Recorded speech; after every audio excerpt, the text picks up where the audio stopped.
Hi everyone, welcome back to my YouTube channel Variable Words. My name is Atfar Rashid, and in today's video we'll be discussing a very important topic of CSS that's called a box model. Actually मेरा जो agenda था आज के video का that was HTML tables, but उसमें कुछ CSS properties implement करना जरूरी है और उनको समझने के लिए हमें पहले एक अंडरस्टैंडिंग प्रॉपर होनी चाहिए कि CSS बॉक्स मॉडल होता क्या है। तो इसी चीज को समझने की कोशिश करते हैं। मैंने यहाँ पे एक सिंपल फाइल बनाती है with the name of box model dot H T M L और इसमें सिंपली दो टैग्स डाले हैं H1 एंड H2। जब मैं इस वाली HTML वेब डॉक्यूमेंट को अपने ब्राउजर में ओपन करता हूं, आपके सामने एक प्रॉपर आउटपुट आता है और आपके सामने दो HTML एलिमेंट्स इस वक्त विजिबल है। बट यहाँ पे हम एक चीज समझने की कोशिश करेंगे कि जब ये HTML डॉक्यूमेंट आप अपने ब्राउजर में ओपन करते हो तो ब्राउजर इन एलिमेंट्स को किस तरीके से समझता है। आप हमेशा याद रखो कि जब भी हम एक एलिमेंट को ब्राउजर में ओपन करते हैं, ब्राउजर हमेशा एक एलिमेंट को एक रेक्टेंगुलर बॉक्स में समझने की कोशिश करता है। तो हर कोई एलिमेंट, चाहे वो इमेज हो, चाहे वो एंकर टैग हो, चाहे वो H1 हो, चाहे वो टेक्स्ट हो, चाहे वो लिस्ट्स हो, जो भी मेरे पास HTML एलिमेंट है, browser simply understands a particular element in shape of rectangular box और उसी बॉक्स को हम बॉक्स मॉडल कहते हैं। What does that mean? Let's try to understand very simply over here. मेरे पास यहाँ पे दो एलिमेंट्स हैं, variable words and subscribe and share. मैं क्या करूंगा, मैं यहाँ पे इंस्पेक्ट टूल में जाऊंगा और if you see, if I drag a little bit down and then tell it to select variable verse, आप ऑटोमेटिकली देखोगे ब्राउजर इस वेरिएबल वर्स के अराउंड एक बॉक्स बनाने की कोशिश कर रहा है, जिसमें हमारे पास कुछ आपके सामने मार्जिन दिख रहा होगा, बॉर्डर दिख रहा होगा, पैडिंग दिख रहा होगा, कंटेंट इटसेल्फ दिख रहा होगा। ये हम समझने की कोशिश करेंगे हैं क्या। बट पहली चीज आपको देखना पड़ेगा कि ये जो वेरिएबल वर्स हैं, इसके अराउंड ये बॉर्डर बन गए, ये बॉक्स बन गया।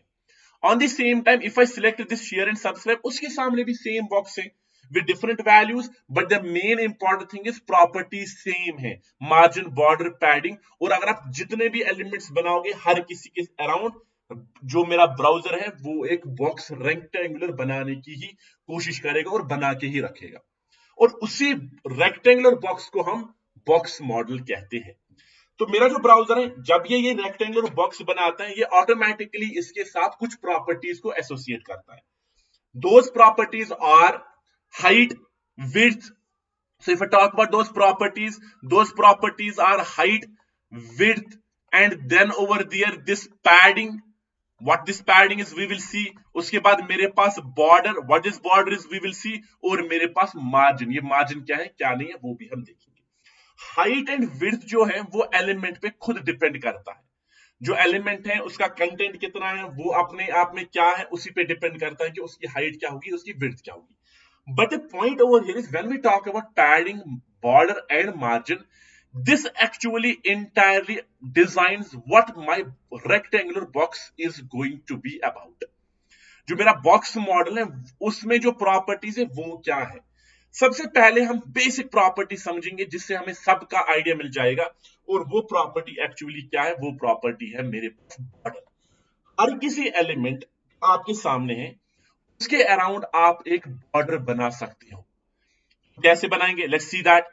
सो what I will do is I will simply go over there implement style और इसी स्टाइल में मैं इसको बताऊंगा मेरा जो H1 है उस पर कुछ प्रॉपर्टी इंप्लीमेंट करूं। मुझे इसके अराउंड एक बॉर्डर बनाना है, इस तरीके का एक बॉर्डर बनाना है। तो मैं उसके लिए मुझे क्या करना होगा, जब भी मैं एक एलिमेंट का बॉर्डर डिजाइन करने की कोशिश करूंगा, we will have how many properties, three properties around it. Number one is called border style. That is mandatory property which means ये आपको यूज करना ही होगा अगर आपको एक बॉर्डर चाहिए। दूसरी प्रॉपर्टी जो है उसको कहते हैं हम बॉर्डर विड्थ, कि एक बॉर्डर की विड्थ, उसकी थिकनेस कितनी होनी चाहिए।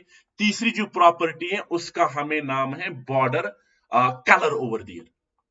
So if you use these three properties on a selector, that selector जिसको एलिमेंट को भी वो सिलेक्ट कर रहा है उसके अराउंड एक बॉर्डर क्रिएट हो जाएगा। Let's see that. So I will simply go write my border style over there like this। As soon as I write border style, it will have different values। Let's talk about solid।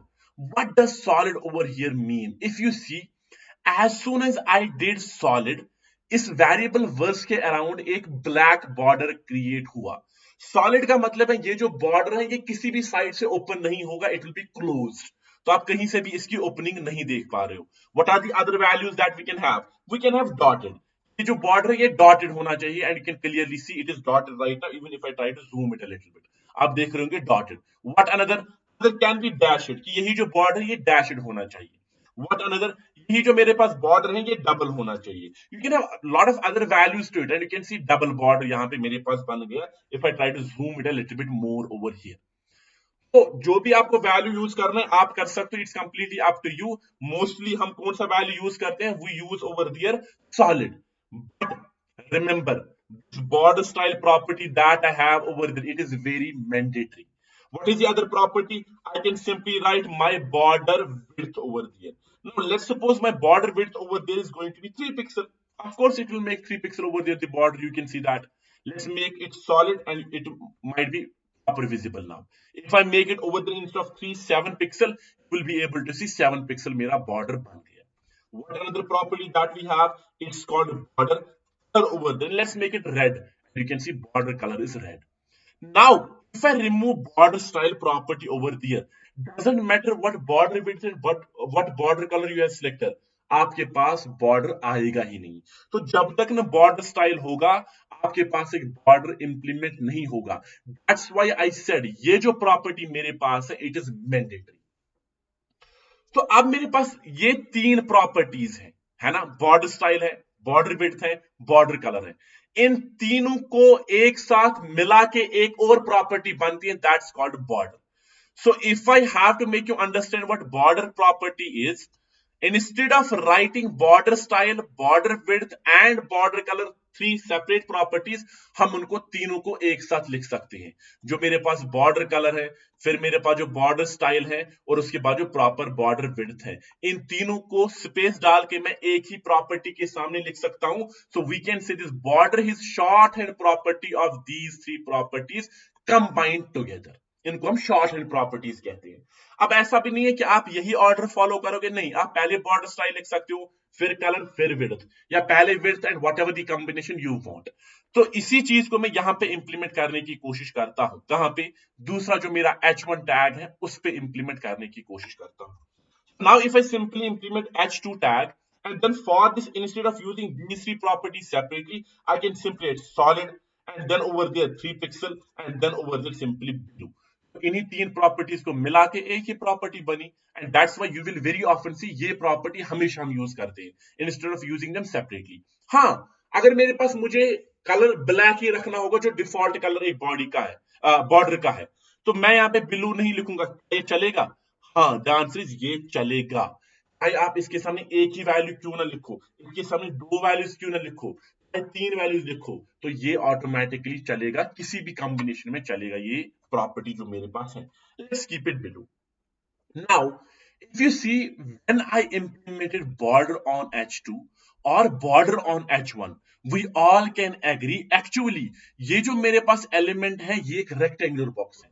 इस पे तो border circle में नहीं implement हुआ, तो by default जो border हुआ उसने एक रेक्टेंगल बनाया, है ना। और वही रेक्टेंगल अगर आप अब इंस्पेक्ट में जाओगे उस पे आप देखोगे कि अब इस पे मेरे पास जो प्रॉपर्टीज है वो बॉर्डर की भी इंप्लीमेंटेड हो गई है कि बॉर्डर इतना इतना इसको आ गया है।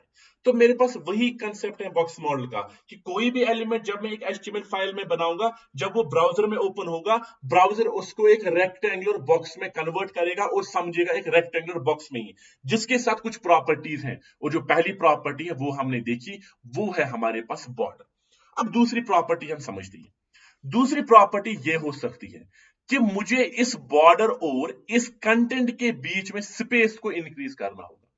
जब भी मैं बॉर्डर और जो कंटेंट मेरे पास विजिबल है इसके बीच में स्पेस को इंक्रीज करना चाहूंगा, उसी प्रॉपर्टी को हम कहते हैं padding property. What is the property called? It's called padding property. तो आपको सिंपली यहां पे कोई भी स्पेस इंक्रीज करनी होगी, चाहे लेफ्ट साइड से करनी होगी, चाहे राइट साइड से करनी होगी, चाहे टॉप से करनी होगी, चाहे बॉटम से, but keep in mind only the space between the content and border उसको हम पैडिंग कहते हैं। Let's see an simple example over there. एक छोटी सी एग्जांपल यहाँ पे समझते हैं कि पैडिंग किस तरीके से हम इंप्लीमेंट कर सकते हैं अपने वेब डॉक्यूमेंट इस वाली फाइल में। So let me divide my screen into two parts. Now for the H1, I will simply implement padding over there as 20 pixel. You can see over here, ऊपर से भी 20 पिक्सल हो गया, left से भी 20 पिक्सल हो गया, राइट से भी 20 पिक्सल हो गया, सॉरी बॉटम से भी 20 पिक्सल हो गया, राइट से तो ऑटोमेटिकली ऑलरेडी काफी ज्यादा पैडिंग है ना। तो मेरे पास जब भी मैं एक पैडिंग प्रॉपर्टी को लिखता हूं, ये जो वैल्यू है ये चारों तरफ से इंप्लीमेंट होगी, मतलब ऊपर से भी, लेफ्ट से भी, बॉटम से भी, राइट से भी। बट ऐसी भी कभी सिचुएशन होगी कि मुझे तो टॉप और बॉटम से चाहिए ही नहीं, मुझे खाली लेफ्ट से बॉर्डर और कंटेंट के बीच में स्पेस इंक्रीज करना होगा। In that case you need to understand, मेरे पास जो पैडिंग प्रॉपर्टी है, padding property actually is divided into 4 प्रॉपर्टीज। Number one is called padding top, padding top. Number two is called padding bottom.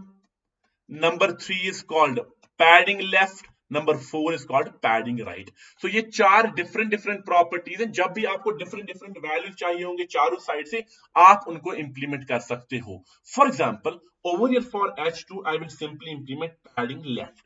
As soon as I write padding left, right 20 pixel, आप देखोगे खाली left side से border और इस content के बीच में स्पेस इंक्रीज हुआ।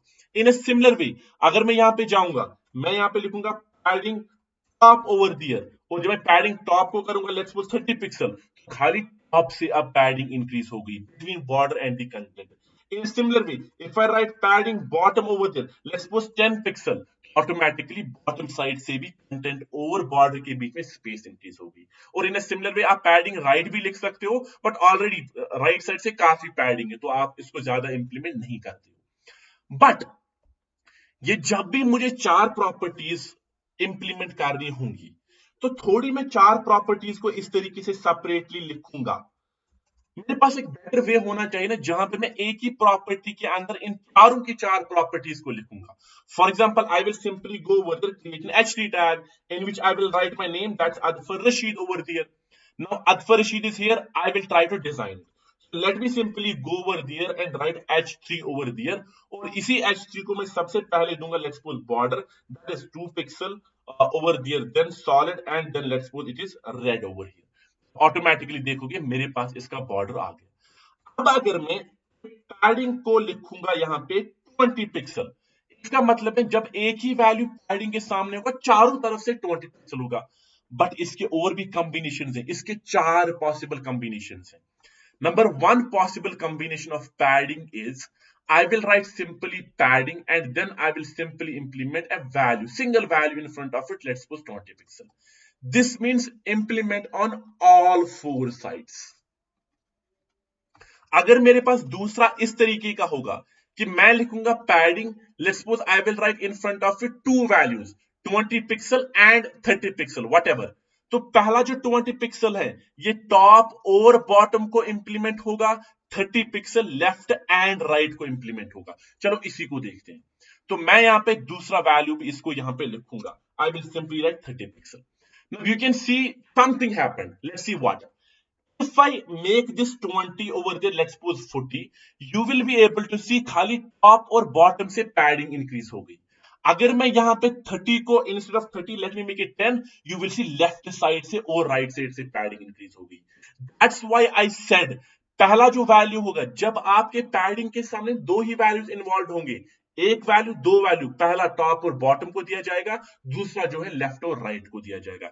इसकी तीसरी पॉसिबल कॉम्बिनेशन है I will write padding over there, in front of it I will write 3 values 20 pixel, 30 pixel, 10 pixel, let's suppose. This will be given to top, this will be given to bottom and this will be given to right and left. Remember that. So top, bottom, right, left. ठीक है, इसको यहां पे देखते हैं। अब मैं यहां पे तीसरा वैल्यू दूंगा and that is going to be let's suppose 5 pixel. You will be able to see top side से 40 है, काफी 40 है, लेफ्ट साइड से और राइट साइड से 10 पिक्सल है एंड बॉटम साइड से 5 पिक्सल है। तो जब भी 3 वैल्यूज होंगे we can understand that this is how it will be implemented. अब इसकी लास्ट पॉसिबल कॉम्बिनेशन हो सकती है and what is that, That is, it can contain four values. Let's suppose 10 pixel, 20 pixel, 30 pixel, or 40 pixel. Remember, it will start from top, then anti-clockwise, top, right, bottom, and left over there. Let's see that in action. So if I go over there, implement, let's suppose 25 pixel, you will be able to see top side से सबसे ज्यादा है. That's what 40 pixel is. Left फिर right side से तो of course ये आपको दिखेगा नहीं, क्यों? क्योंकि ऑलरेडी बहुत ज्यादा पैडिंग है बाय डिफॉल्ट. फिर बॉटम साइड से 5 है. If I make it 15 you will be able to see नीचे साइड से इंक्रीज हो गया. फिर लेफ्ट साइड से 25 है. If I make it 5 you will see left side से इस तरीके से इंप्लीमेंट हो गया. तो पैडिंग को लिखने के 5 तरीके हैं. एक तो पैडिंग को एक ही वैल्यू होगा, उसके बाद 2 वैल्यूज होंगे, 3 वैल्यूज हो सकते, 4 वैल्यूज हो सकती, और हमने देखा कि कहां पे क्या क्या इंप्लीमेंट होगा. या हम इस तरीके से लिख सकते हैं अलग अलग प्रॉपर्टीज को, एज पैडिंग लेफ्ट अलग, पैडिंग टॉप अलग, पैडिंग बॉटम अलग, पैडिंग राइट अलग. But we do not prefer to use this. हम इस तरीके को यूज करेंगे, ठीक है ना. अब चलते हैं थोड़ा सा आगे. अब तो हमने according to the box model that we have understood कि जो एलिमेंट है इसके अराउंड जो रेक्टेंगुलर बॉक्स क्रिएट हो रहा है, उस पे तो पहले तो इसकी जो हाइट एंड विड्थ है वो कंटेंट पे डिपेंड करेगा. फिर हमने पैडिंग देखा. पैडिंग कुछ नहीं है, कंटेंट और जो मेरा बॉर्डर है उसके बीच में जो गैप है उसको पैडिंग कहते हैं. हमने बॉर्डर भी देखा, बॉर्डर को किस तरीके से चारों तरफ से इंप्लीमेंट कर सकते हैं वो भी हमने देखा. बट उसके बाहर आप कुछ और देख सकते हो, दैट्स कॉल्ड मार्जिन. एक और प्रॉपर्टी आपको एक बॉक्स मॉडल में पढ़नी पड़ेगी, उसको हम मार्जिन कहते हैं. ना व्हाट इज मार्जिन? मार्जिन एक ऐसी प्रॉपर्टी है जो आपके एलिमेंट बॉर्डर के बाहर, अगर आपको what is called distance increase करनी है, स्पेस इंक्रीज करनी है उस बॉर्डर के बाहर, तो उसके लिए आप मार्जिन इंप्लीमेंट कर सकते हो. मतलब मैं चाहता हूं यहां पे इस बॉर्डर और इस बॉर्डर के बीच में स्पेस इंक्रीज हो जाए, तो ये इस बॉर्डर के बाहर आता है, तो उसके लिए मैं मार्जिन इंप्लीमेंट करूंगा. तो उस एलिमेंट के अराउंड कितनी स्पेस होनी चाहिए, चारों तरफ से या एक तरफ से या दो तरफ से, उसके लिए मेरे पास मार्जिन इंप्लीमेंट होगा. और ये एक एलिमेंट की पोजीशन को भी इफेक्ट कर सकता है. जब भी हमने पैडिंग देखा, पैडिंग की वजह से आपकी उतनी पोजीशन इफेक्ट नहीं हुई, लेकिन मार्जिन की वजह से उस एलिमेंट की पोजीशन इफेक्ट हो सकती है. Let's see what I mean by margin over here. Let me divide my screen into two parts. Right now, if you see the space between this and this is something, whatever it is, but इतनी ही space है. अब मैं क्या बोलूंगा, मैं इसको यहां पे बोलूंगा, मेरे पास जो H1 यहां पे है, इसका जो मार्जिन है, वो मार्जिन आप करो कहां, वो मार्जिन आप 20 पिक्सल कर दो. जैसे ही मैंने मार्जिन 20 पिक्सल किया, आप देखोगे एलिमेंट ऊपर साइड से भी या एलिमेंट के अराउंड चारों तरफ से स्पेस इंक्रीज होगी. अब अगर इसी 20 को मैं यहाँ पे 60 कर दूंगा, तो आप देखोगे यहाँ पे चारों तरफ से इस एलिमेंट को स्पेस इंक्रीज हो गई. तो चारों तरफ से एलिमेंट के स्पेस को इंक्रीज करने को ही हम मार्जिन कहते हैं. बट इसको भी इन अ सिमिलर वे, जिस तरीके से हमने पैडिंग सीखा, इसको भी हम 4 पार्ट्स में डिवाइड कर सकते हैं. What are those? Number 1 is called margin, मेरे पास लेफ्ट. अगर मुझे लेफ्ट साइड से उस बॉर्डर को लेफ्ट साइड से इंक्रीज करनी होगी space, you can see automatically left side से स्पेस इंक्रीज हो गई बॉर्डर के बाहर. उसके बाद मेरे पास मार्जिन टॉप है, let's keep it 30 pixel over there, top side से भी स्पेस इंक्रीज हो गई. उसके बाद फाइनली अगर मैं यहां पे जाऊंगा मार्जिन बॉटम ओवर दियर, मार्जिन बॉटम को 40 पिक्सल कर दूंगा, तो ऑटोमेटिकली अब ये स्पेस इंक्रीज हो गई इस बॉर्डर और इस बॉर्डर के बीच में. In a similar way, if I write margin right over there, automatically what it is going to be effect on the right side of that border, and you can see it's clearly visible. Let me make it a little bit more, let's say it's 50 pixel, तो आप 50 pixel को implement होते हुए देखोगे. एक margin को लिखने के 4 तरीके हैं, अलग अलग लिख सकते हो. बट हाँ, जिस तरीके से हमने पैडिंग को देखा था कि पैडिंग को लिखने का भी इस तरीके का तरीका है कि एक ही वैल्यू लिखूंगा तो क्या होगा, 2 वैल्यू लिखूंगा क्या होगा, 3 वैल्यू, 4 वैल्यू लिखूंगा क्या होगा. The same will be applied, same thing will be applied on margin. अगर मैंने यहां पे इस एलिमेंट पे, लेट्स सपोज H3 एलिमेंट पे मार्जिन को इंप्लीमेंट किया और 20 पिक्सल लिखा, एक वैल्यू होगा चारों तरफ से इंप्लीमेंट, और आप वो क्लियरली देख पा रहे होंगे चारों तरफ से मार्जिन इंप्लीमेंट हो गया. अब अगर मैं 2 वैल्यू लिखूंगा, 20 का है टॉप एंड बॉटम, इसका है left right, and you can clearly see if I make it 50 pixel, top और बॉटम से मार्जिन इंप्लीमेंट हो गया। If I make it 10 pixel, left and right से मार्जिन इंप्लीमेंट हो गया। Another possible combination, it can contain three values over here. Let's make a space, let's write 20 pixel. First value is top, last value is bottom, and left and right will be 10 pixel. So you can see, अगर मैं इसको यहाँ पे 10 pixel करूंगा तो top से change हो जाएगा, इसको मैं यहाँ पे 40 पिक्सल करूंगा तो बॉटम से चेंज हो जाएगा। बॉटम से ये विजिबल इसलिए नहीं है क्योंकि इसके नीचे कोई एलिमेंट नहीं है, बट हाँ 40 पिक्सल स्पेस बॉटम से तो प्रॉपरली इंक्रीज हो गया। और in a similar way, if I make this 30 over here, you will be able to see left and right impact हो गया। और फाइनली अगर मेरे पास चार वैल्यूज इसके सामने हैं, 1 2 3 4, this is top, this is right, this is bottom, this is left, जिस तरीके से हमने पैडिंग को समझा। अब ये है कंप्लीटली मेरा क्या, एक बॉक्स मॉडल। तो आपको इसको समझने के लिए ये इमेज समझनी पड़ेगी। पहली बार मैंने एक टैग लिखा, उस टैग के बीच में कंटेंट लिखा और उस टैग को क्लोज किया। पहली चीज तो जो भी मैंने यहां पे कंटेंट लिखा वो कंटेंट यहां पे आ जाएगा।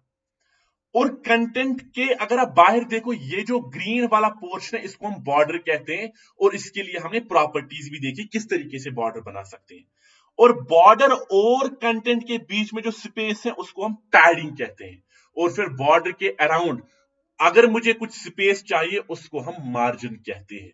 तो इसी कंप्लीटली हर किसी एलिमेंट पे ये रेक्टेंगुलर बॉक्स इंप्लीमेंट होता है, चाहे वो इमेज हो, चाहे वो वीडियो हो, चाहे वो ऑडियो हो, चाहे वो टेक्स्ट हो, चाहे वो फॉर्म हो, चाहे कुछ भी हो, उसके अराउंड एक box model rectangular box create browser automatically करता है। So I hope you have understood what box model is. Let's meet in our next class and understand what HTML tables are. Please subscribe and share and see you in the next video. Thank you so much.